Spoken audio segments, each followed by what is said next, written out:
Hello दोस्तों, स्वागत है आपका एक नई वीडियो में। तो आज से पहले कुछ वीडियोस में मैंने आपको कई बार बुलेट ट्रेन के प्रोजेक्ट के बारे में बताया है, उसके कंस्ट्रक्शन अपडेट्स भी दिए हैं कि कितना काम बुलेट ट्रेन कॉरिडोर में इस वक्त हुआ है। लेकिन साथ ही मैंने एक और चीज नोटिस की है, वो ये कि आज भी यानी बुलेट ट्रेन कंस्ट्रक्शन के शुरू होने के बाद भी काफी बार ये बोला जाता है कि बुलेट ट्रेन जैसे प्रोजेक्ट की जरूरत इंडिया को असल में थी ही नहीं, खासकर मुंबई अहमदाबाद जैसे रूट में जहाँ पर एयर कनेक्टिविटी ही इतनी अच्छी है। और जो पैसा हमने बुलेट ट्रेन के प्रोजेक्ट में लगाया यानी लगभग 1 लाख करोड़ रुपए, उनमें न जाने कितना कुछ हो जाता। तो क्या इंडिया से सच में ये चीज छूट गई है? क्या बुलेट ट्रेन इंडिया में खासकर उस जगह पर बनाना ये दूसरे देशों की देखा देखी में इंडिया की फ्यूचर के लिए गलती तो नहीं है? आज यही जानने की कोशिश करेंगे। हेलो दोस्तों, मेरा नाम है दीपक, आप देख रहे हैं इट्स इनक्रेडिबल फॉर यू। तो आइए शुरू करते हैं।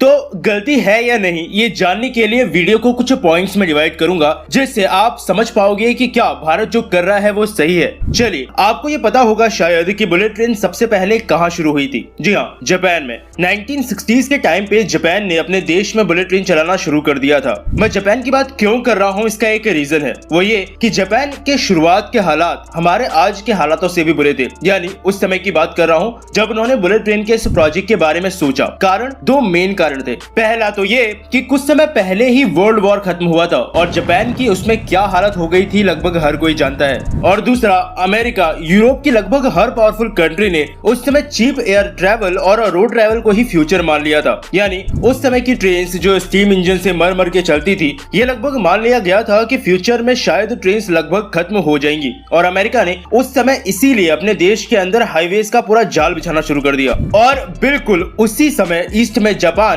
सबसे पहले बुलेट ट्रेन के प्रोजेक्ट पर काम कर रहा था। और दुनिया में वेस्ट और उनकी मीडिया ने इस बुलेट ट्रेन के पहले प्रोजेक्ट को, जिसे शिंकानसेन कहा गया था, उस समय इसको पागलों का प्रोजेक्ट बोल दिया था, क्योंकि प्रोजेक्ट का कॉस्ट बिल्कुल डबल हो गया था। उस समय जापान नेशनल रेलवेज के प्रेसिडेंट और चीफ इंजीनियर ने प्रोजेक्ट के पूरा होने से पहले ही इस्तीफा दे दिया। लेकिन उस एक बुलेट ट्रेन के प्रोजेक्ट ने रेलवेज का पूरा फ्यूचर बदल दिया। और जो वेस्ट जापान पे 1960s के समय हंस रहा था, आज शायद वही यूरोप की कई कंट्रीज कई बार अपने हाई स्पीड रेलवे के नाम से जानी जाती हैं, जिसे जापान की ही देन माना जाएगा। यानी हमारे हालात तो जापान के मुकाबले आज बहुत ही सही है जब हम अपनी पहली बुलेट ट्रेन चलाने जा रहे हैं। लेकिन हालात सही हैं, लेकिन शायद इतने अच्छे भी नहीं है कि 1 लाख करोड़ का एक प्रोजेक्ट हम लोग ऐसे ही बना ले। क्योंकि जो अपोज करते हैं प्रोजेक्ट को, उनके पास सबसे पहला तर्क रहता है कि 1 लाख करोड़ में न जाने कितना कुछ हम कर सकते थे। लेकिन आइए कुछ पॉइंट्स के थ्रू आपको बताता हूं कि क्यों ये 1 लाख करोड़ का बुलेट ट्रेन का प्रोजेक्ट हमें नुकसान नहीं देगा। तो पहला पॉइंट है अर्बनाइजेशन। क्या मतलब होता है? आपने अपने शहरों में कई बार ये देखा होगा कि अगर जैसे कोई नया रेलवे स्टेशन बन जाए, नया मेट्रो स्टेशन बन जाए या नया बस स्टेशन ही बन जाए, तो उस एरिया में कुछ इंप्रूवमेंट्स होने लगती हैं। जैसे लोग मस्त ठेला लगाकर सामान बेचने लगते हैं। रेलवे स्टेशन अगर है तो आसपास होटल रेस्टोरेंट्स वगैरह खुलने लगते हैं। यानी वो एरिया से धीरे धीरे बिजनेस बढ़ने लगता है और शहरीकरण होने लगता है उस पर्टिकुलर एरिया का। अब सोचिए यही सेम केस बुलेट ट्रेन के लिए। मुंबई अहमदाबाद रूट में कई सारे स्टेशन बनेंगे, जिनमें से वापी, वडोदरा जैसे कुछ मेन स्टेशन होंगे। और जितने स्टेशन बनेंगे सब में से हाई स्पीड रेल यानी बुलेट ट्रेन हर रोज ट्रेवल करेगी। तो ये प्रोजेक्ट एक काफी अच्छा मौका देगा उन सारी ही जगहों को शहरीकरण यानी अर्बनाइजेशन की तरफ ले जाने के लिए। साथ ही वहां के लोगों को भी एक काफी अच्छा मौका देगा नए बिजनेस आइडियाज को ग्रो करने के लिए। और ये प्रोजेक्ट सिर्फ वहां के लोगों को ही नहीं बल्कि काफी सारे और लोगों को भी फायदा देगा। कैसे? ये लेके जाएगा हमें हमारे दूसरे पॉइंट की तरफ, जो कि है एम्प्लॉयमेंट। प्रोजेक्ट के जमीनी हकीकत पे कंस्ट्रक्शन के शुरू होने से लेकर पूरा बनने के बाद रोज बुलेट ट्रेन को ऑपरेट करने, वहां के सिस्टम को मैनेज करने, सबके लिए लोग चाहिए। यानी एम्प्लॉयमेंट भी ये प्रोजेक्ट क्रिएट करेगा। और अभी के हिसाब से 4000 से 5000 परमानेंट जॉब्स, इसके अलावा 25 से 30,000 एक्स्ट्रा जॉब्स इस प्रोजेक्ट में क्रिएट हो सकती हैं। और क्योंकि यह हमारा पहला कॉरिडोर होगा, इसलिए जिन लोगों को अभी इस कॉरिडोर में एम्प्लॉयमेंट मिलेगा,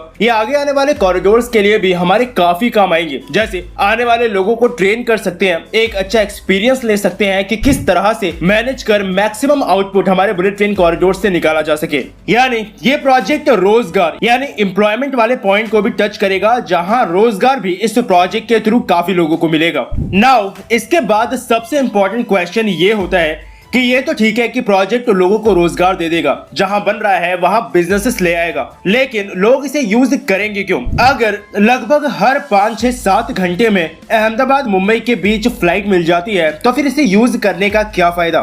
क्यों लोग बुलेट ट्रेन को यूज कर सकते हैं, इसके लिए कुछ पॉइंट्स हैं। पहला, बुलेट ट्रेन सिर्फ मुंबई अहमदाबाद को डायरेक्टली कनेक्ट नहीं कर रहा है, मतलब मुंबई से चल के सीधा अहमदाबाद नहीं रुकेगी, बल्कि बीच में भी काफी सारे स्टेशंस पर रुकेगी। मान लो मुझे साबरमती जंक्शन रेलवे स्टेशन से वापी तक जाना है, जल्दी पहुंचना है, तो डायरेक्टली कोई फ्लाइट तो है नहीं, या तो टैक्सी करो या फिर बस में जाओ। लेकिन अगर मुझे एक ऐसा ऑप्शन मिल जाए जो फ्लाइट से सस्ता हो, काफी कंफर्टेबल हो और साथ ही सेफ और फास्ट हो, तो शायद उसे यूज करना एक बुरा ऑप्शन नहीं होगा, राइट? और यही चीज गवर्नमेंट भी एक्सपेक्ट कर रही है कि बीच में अहमदाबाद मुंबई के कुछ ऐसे स्टेशन होंगे जहां काफी लोगों का आना जाना रहेगा, जो कि बुलेट ट्रेन के इस कॉरिडोर के लिए एक बैकबोन बन सकते हैं। दूसरा ये कि जैसे अगर मुंबई से अहमदाबाद भी फ्लाइट से जाना हो तो एयरपोर्ट बस स्टेशन जैसा नहीं होता है, कम से कम 1 घंटे पहले जाना पड़ता है, फिर सिक्योरिटी, प्लेन बोर्डिंग, उसके बाद लैंडिंग के बाद भी सारे प्रोसेस करने में आधे से 1 घंटा एक्स्ट्रा लग ही जाता है। यानी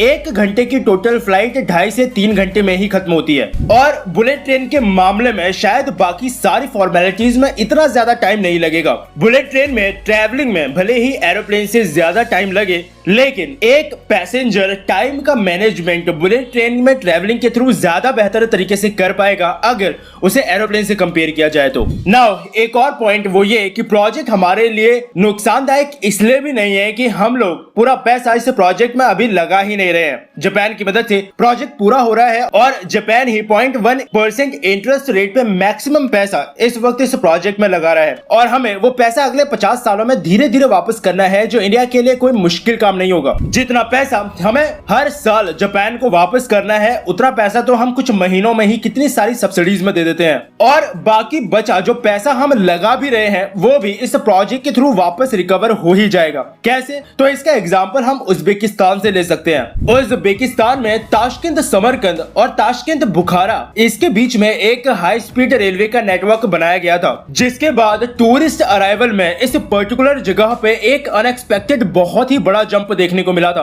और जितना एक्सपेक्ट किया गया था कि होटल्स, रेस्टोरेंट्स, जॉब्स वगैरह क्रिएट होंगी, अल्टीमेटली सारी चीजें उससे ज्यादा ही क्रिएट हो गई।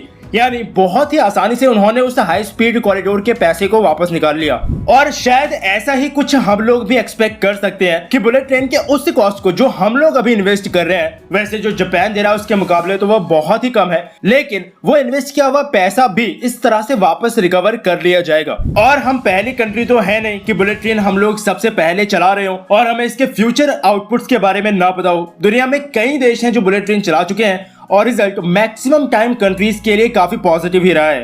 और हाई स्पीड रेल ही फ्यूचर है, जहां मुंबई अहमदाबाद वाला डील इस वक्त काफी बेहतर होगा इंडिया के लिए। प्रोजेक्ट में हमारी तरफ से पैसा काफी कम लग रहा है, जो लग रहा है उसे भी रिकवर होने की पूरी गारंटी है। जो पैसा जापान लगा रहा है वो कल के कल वापस नहीं करना है, इसलिए ये रूट इंडिया में हाई स्पीड रेलवे की शुरुआत के लिए शायद सबसे सही हो सकता है। और जहां तक बात है कि इस पैसों को यानी बुलेट ट्रेन के पैसों को कहीं और लगा देते तो इंडिया में हर साल 6.5 बिलियन लीटर्स अल्कोहल का कंजम्पशन होता है। हाँ, कंट्री और स्टेट इससे भी काफी पैसा कमाते हैं, वो अलग बात है, लेकिन कभी भी अल्कोहल के पैसों को किसी डेवलपमेंट में लगाने के लिए बात नहीं होती। बात करनी है तो सिर्फ उन्हीं चीजों के लिए जो कंट्री में डेवलपमेंट लेकर आएंगे। बाकी आप लोग समझदार हैं, अपनी राय मुझे नीचे कमेंट सेक्शन में जरूर बताइएगा। तो बस अभी के लिए इस वीडियो में इतना ही। मिलता हूं आपसे एक और नई इंटरेस्टिंग टॉपिक की एक नई वीडियो के साथ। तब तक के लिए अलविदा।